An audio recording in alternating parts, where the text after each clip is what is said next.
याचं विश्लेषण जे आहे इयर ऑन इयर नाही करताय, 2-2, 3-3 वर्षांनी ते आपल्या घरी येतात, सापडतात. याच्यामध्ये नवीन कायद्याने 60 दिवसाच्या आत आपल्याला चार्जशीट दाखल करायला सांगितली आहे. मला सांगताना आनंद वाटतो की आता मे 2026 अखेर चार्जशीट 7 दिवसात 60 डेजमध्ये दाखल होण्याची जी काही आपली पर्सेंटेज आहे ते 99.48%.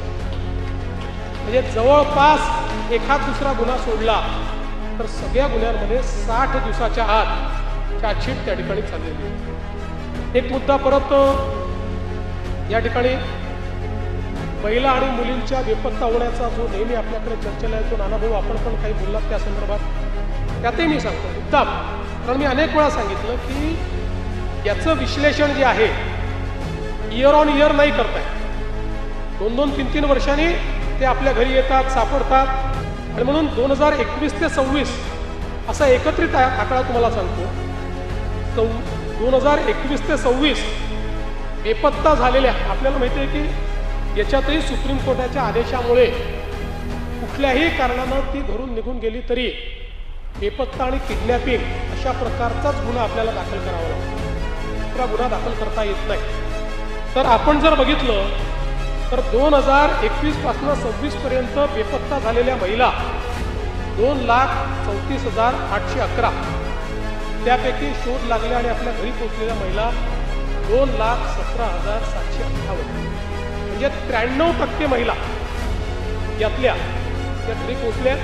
आणि हे जे 21 ते 26 सांगतोय, 25 आणि 26च्या 27-28 पर्यंत येतात, सापडतात. फारच कमी अशा होतात की ज्या आपल्याला सापडत नाही.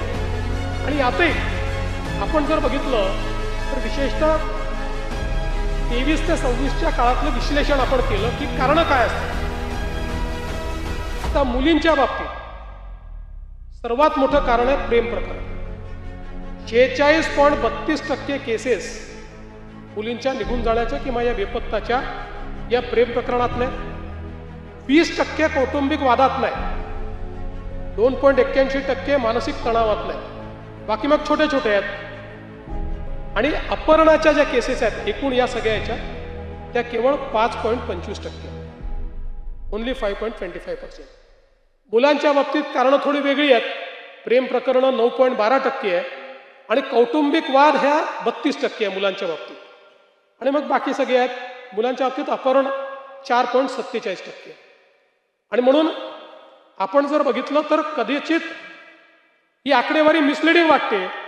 आता जर एखाद्याला सांगितलं की 3 वर्षामध्ये 2 लाखाच्या वर अपहरण झालं किंवा त्या ठिकाणी बेपत्ता झाल्या, असं वाटतं काय चाललंय.